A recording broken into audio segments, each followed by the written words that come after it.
5 erros fatais para não cometer durante uma entrevista à mídia. Um salve muito especial para você, seja muitíssimo bem-vindo, muito bem-vinda aqui ao nosso canal, um espaço onde a gente partilha conteúdo de qualidade para te ajudar a falar em público e na mídia com segurança e confiança. Quando a gente tem excelência na comunicação, a gente consegue se projetar profissionalmente e principalmente tem um reconhecimento social, tá bom? Então vamos lá, olha aqui. 5 erros fatais em uma entrevista à mídia. Esses erros são muito grandes. Não por acaso eu os separei aqui, tá? Mas só para lembrar, se inscreve aqui no canal, tá? Se ainda não está inscrito, se ainda não está inscrita. Vamos lá então, 5 erros fatais. Primeiro erro fatal de um relacionamento com a mídia: mentir. Wendel, mentir não é um erro só de relacionamento com a mídia, é um relacionamento com a vida, mas com a mídia, normalmente esse erro, ele não tem volta, ele não tem desculpa. Eu vou explicar para você por quê. Numa relação entre jornalistas e entrevistados, entre repórteres e fontes, entre profissionais de comunicação e autoridades, pessoas que exercem cargos públicos ou pessoas que exercem cargos de destaque em algumas atividades, nessa relação, um detalhe, uma característica, uma qualidade é indispensável. Ela é imprescindível. E que qualidade é essa? Que característica é essa? A confiança. A confiança você só consegue desenvolver na relação com alguém na mídia se você transmite informações, óbvio, verdadeiras. Não invente, não crie circunstâncias que de alguma maneira no primeiro momento podem te aproximar da mídia. Você até pode ser convidado para conceder entrevistas, sim, você pode. Mas depois tenha certeza disso. Depois você não conseguirá perpetuar essa relação, porque ela já começou baseada na mentira. Portanto, não minta sob hipótese alguma. Isso é fatal, é erro fatal. Você até pode conseguir conceder uma entrevista no primeiro momento após uma mentira. Quando ela é descoberta, você simplesmente perde o que nós jornalistas, nós encaramos como algo fundamental, que é uma fonte com credibilidade. Pessoas que mentem não têm credibilidade, tá bom? Segunda orientação, olha aqui. Errar o nome do profissional. Deixa eu contar uma história para você, já vi várias vezes, até já aconteceu comigo. Não eu errarem o meu nome. Meu nome é Wendel, hoje é até um pouquinho mais comum, mas alguns anos atrás, principalmente quando eu comecei no universo jornalístico, não era tão comum não. Mas aqui e acolá as pessoas, Wendel, meu nome é Wendel, Wender. Tenha muito cuidado na hora de você conversar. Só que às vezes acontecem erros grotescos e toscos. Recordo com muita firmeza de um episódio relativamente recente em que eu fui fazer uma entrevista com alguém que estava dando uma entrevista numa emissora de rádio que pertencia ao mesmo grupo de comunicação que eu trabalhava.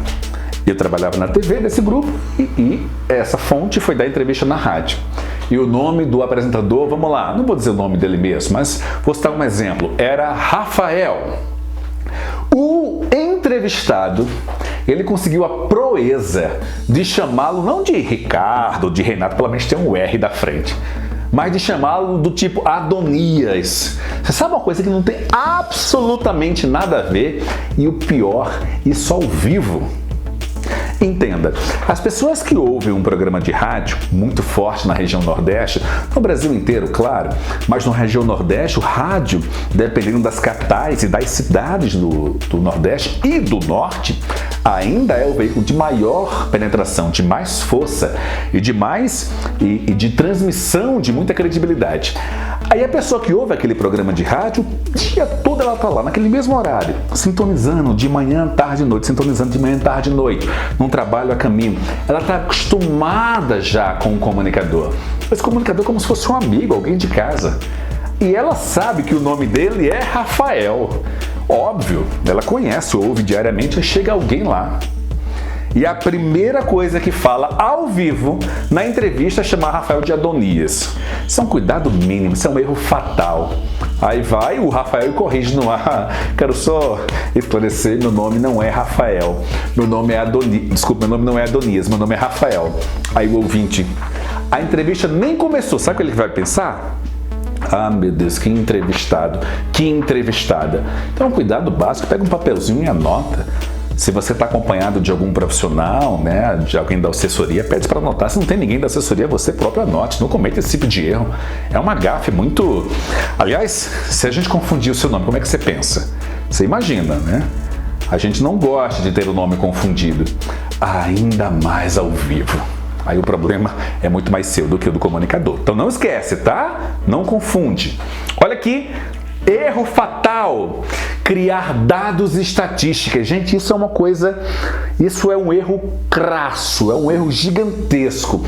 Eu não posso, para fortalecer ainda mais o meu discurso enquanto fonte, vamos imaginar que eu seja um especialista da área de agronegócio.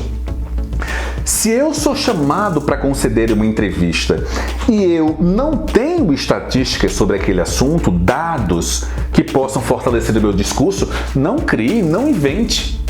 Eu estou colocando aqui porque algumas pessoas já inventaram para mim. Na hora que eu chego para conversar com alguém, estou anotando, apurando, e a pessoa, tal percentual diz isso, tanto por cento, tanto... Você, ok. E aí eu, cuidadoso que sou, vou fazer uma rápida pesquisa na internet, até conversar com o meu editor que vai passar meu texto. Olha, tem esse percentual. Qual é esse percentual? Não, esse percentual foi dado por fulano. Eu não tenho. Curioso. Vamos ver se a gente cruza com outra entidade que tem um percentual.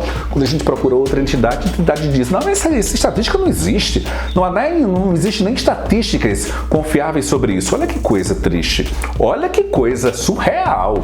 É uma circunstância muito... Não crie estatísticas. Não crie dados onde não existem. Deixe muito claro isso, porque normalmente as estatísticas ajudam a melhor compreender. Tá? Vamos lá, vai ter o aumento do salário mínimo, que é anual. Esse aumento do salário mínimo vai beneficiar, só um exemplo, tá? Só um exemplo. 33% da população brasileira. Olha como fica representativo. Ou seja, 1/3 da população brasileira recebe o salário mínimo. É só um exemplo, tá, pessoal? Recebe um salário mínimo. Fica mais compreensível a mensagem. Mas se não tem, não crie, não invente. Não ouse mentir sobre dados e estatísticas. Combinado, então? Quarto erro fatal. Olha aqui. Quarto erro fatal. Falar sobre assuntos que você não domina. Eu vou repetir. Não fale sobre assuntos que você não domina. Se você está começando numa área, ou se você já está há bastante tempo nessa área, mas o assunto da pauta jornalística não é exatamente do seu universo de atuação, é diferente. Tenha a humildade para dizer ao profissional da produção que te procurar que você não é o especialista apropriado para. Não queira ser um papagaio de pirata em que você aparece em tudo que é matéria com opiniões absolutamente superficiais e descartáveis, porque você não é especialista. Vamos lá, tornar mais claro o processo. Vamos imaginar que eu atuo no universo do direito e eu seja um advogado criminal. Será que um advogado criminal se sente à vontade para falar sobre direito do consumidor? Será que um advogado criminal se sente à vontade para falar sobre direito constitucional? Bom, mas vamos lá. Será que um advogado criminal se sente à vontade para falar de direito civil? Depende. O que para mim é muito claro é que um advogado criminal, ele deve falar sobre temas criminais. Ou não, ou óbvio. Vamos a um outro exemplo. Tenho muitos alunos do universo do direito, muitos alunos do universo de saúde. Vamos imaginar que um médico seja um dermatologista. E aí a produção está atrás de alguém que possa falar sobre mastologia. Faz sentido um dermatologista dar declarações, uma entrevista sobre mastologia? Faz sentido, por exemplo, um clínico dar entrevista sobre anestesia? Faz sentido um cardiologista falar sobre, por exemplo, Vamos lá, medicina, reumatismo. Percebe? Estou indo a exemplos extremos, tá? Apenas para te alertar, olha aqui, não fale de temas que você não domina. Isso só vai te prejudicar. Isso não vai te acrescentar e agregar absolutamente nenhum valor. Aliás, quando você claramente diz ao profissional que te procura, olha, não é o meu universo, mas eu sugiro fulano ou cicrano, certamente você será lembrado como alguém que não apenas foi muito sincero e transparente ao dizer que não é o seu nicho de atuação, como indicou alguém que pode ajudar esse profissional. Certamente com essa postura você voltará a ser procurado, tá? Então fica atento, fica presente em relação a isso. E o quinto erro crasso, o quinto erro fatal é achar que todo jornalista sabe de absolutamente tudo. Não sabe. Se os profissionais, se os repórteres, se os jornalistas soubessem de absolutamente tudo, eles não iriam entrevistar você.